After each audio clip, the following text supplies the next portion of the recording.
um monte de bolinha, né? Mas eles não têm exatamente a estrutura de bolinhas. Então, quando você faz uma avaliação 3D, muitas vezes você percebe que ele parece pequeno aqui, mas se ele tem uma profundidade, ele é um folículo bem maior, né? Então, você consegue fazer uma avaliação, muitas vezes, melhor. E também melhora essa questão aqui, ó, que é a confiabilidade da contagem dos folículos antrais com o uso do ultrassom tridimensional. Então, esse trabalhinho nosso preocupou, também um outro trabalho que foi publicado aqui em 2014 por nós, que verificou você contar pelo 2D e contar pelo 3D. E verificou a confiabilidade dessa contagem, porque existe uma variabilidade interobservador.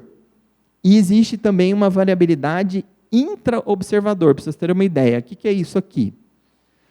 Interobservador é fácil, e às vezes interultrassom mais fácil ainda. O aparelho de ultrassom da pessoa é péssimo, então aparece o folículo lá, mas ele não consegue ver, e aí ele não conta como folículo. Outra coisa essa doutora aqui tem mais experiência, fez muita avaliação, e esse aqui, doutor, está começando, fez poucas avaliações, tal. Então, ele faz uma contagem diferente dela. Isso é a variedade interobservador, entre um observador e outro. Tá? E intraobservador, pasmem, mas existe. Ele faz de manhã, depois ele volta à tarde para fazer, ele faz uma contagem diferente, né, dos folículos antrais. Então, exatamente mostrando que realmente não é uma coisa muito fácil. E para que serve, então, o ultrassom 3D? Exatamente para diminuir essa variabilidade interobservador e intraobservador. Ou seja, quando você utiliza o ultrassom 3D, você melhora esses parâmetros. Tá?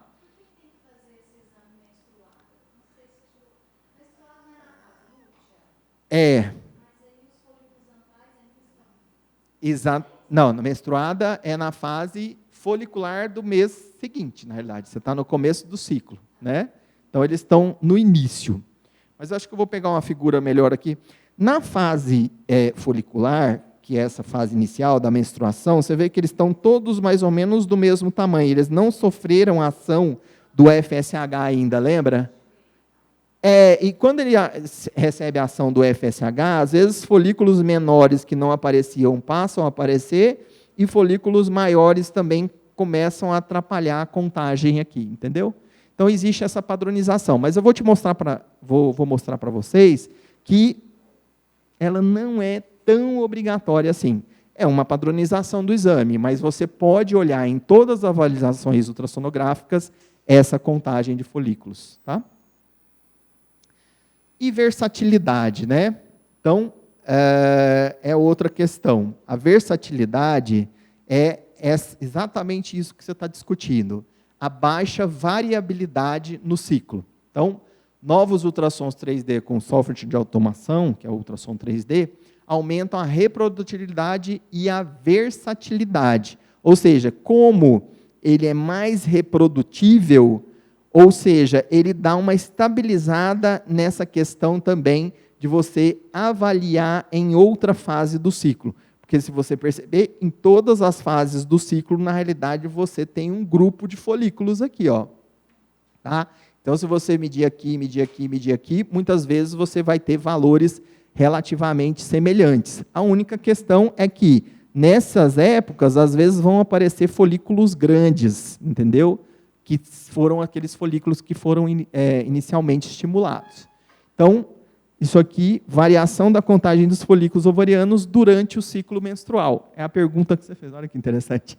Você fez a pergunta e já veio o slide seguinte, inclusive um trabalho nosso, que foi publicado aqui também em 2014. Está vendo? Então, exatamente, essa variabilidade, outros trabalhos também que foram publicados, da contagem dos folículos antrais durante o ciclo. Olha, você vê que não existe uma variação tão grande assim durante o ciclo, quando você faz essas avaliações. Então, esses aqui foram os trabalhos publicados por outros autores aqui também. Aqui é a mesma coisa, ó. Durante o ciclo menstrual, primeira fase, segunda fase, periovulatório e lútea. Então, a hora que você vai contando, você tem pequena variabilidade, ó. Entendeu? Desses folículos antrais.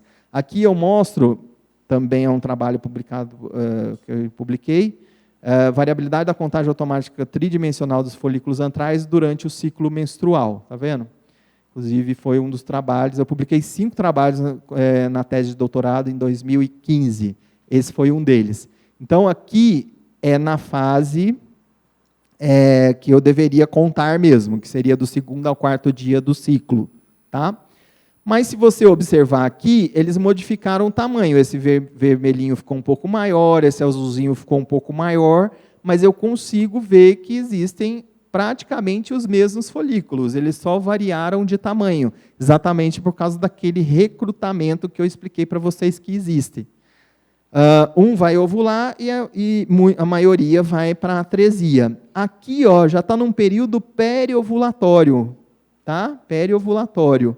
E aqui, continuo contando os folículos menores, entendeu? Então, dá para você avisar, aqui ele já ovulou, esse foliculão aqui, ovulou, virou corpo lúteo, mas eu continuo vendo os folículos menores. Então, na realidade, esse trabalho meu aqui, ele queria mostrar que eu podia contar em qualquer fase, tá? Mas deu um pouquinho de variabilidade, tá?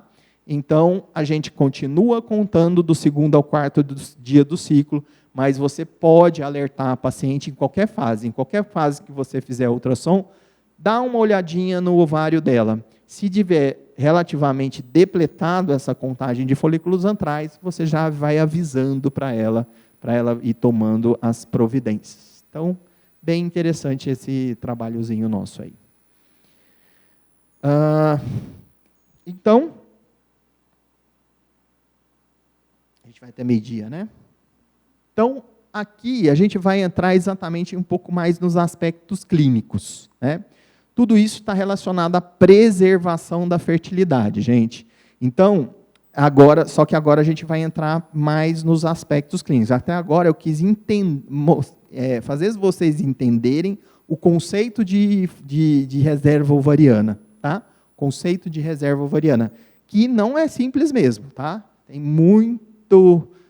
muita gente aí que deveria saber e não sabe esses conceitos de uma maneira tão clara como vocês estão entendendo aí. Então, a influência da idade da mulher na fertilidade e na reserva ovariana e a importância da preservação da fertilidade. O chamado ovarian aging em inglês. Então, se você procurar artigos em inglês, ovarian aging, seria o envelhecimento ovariano. Tá? Vamos lá. Então, esse declínio da fertilidade, tá? Pode atingir a esterilidade muitos anos antes da menopausa. A gente tem falado isso para vocês. A maioria das pacientes chegam e ela espera acabar, né? Igual você andar de carro na rua e esperar acabar a gasolina para você tomar atitude. Depois que acabou, aí vai dar um super trabalho. Ideal você manter um certo nível do tanque ali, ou pelo menos se entrou na reserva, você já tomar alguma atitude. Então, os gráficos vocês estão cansados de ver, né? Essa queda dos parâmetros, né? A queda do folículo antral, queda de hormônio antipileriano, todos eles em relação à idade. Uma perda constante de ósseos, como eu disse para vocês, até a idade mais avançada. Não é um momento que, de repente, acaba tudo. A coisa vai caindo aos poucos.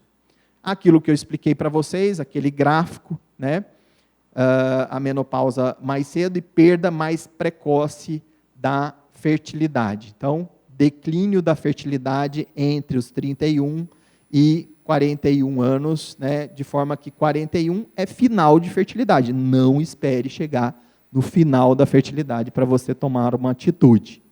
A falência ovariana prematura, para vocês terem ideia, aquela que acontece antes dos 39 anos, né, abaixo dos 40, ou seja, de 39 para baixo, ela tem uma incidência de 1%.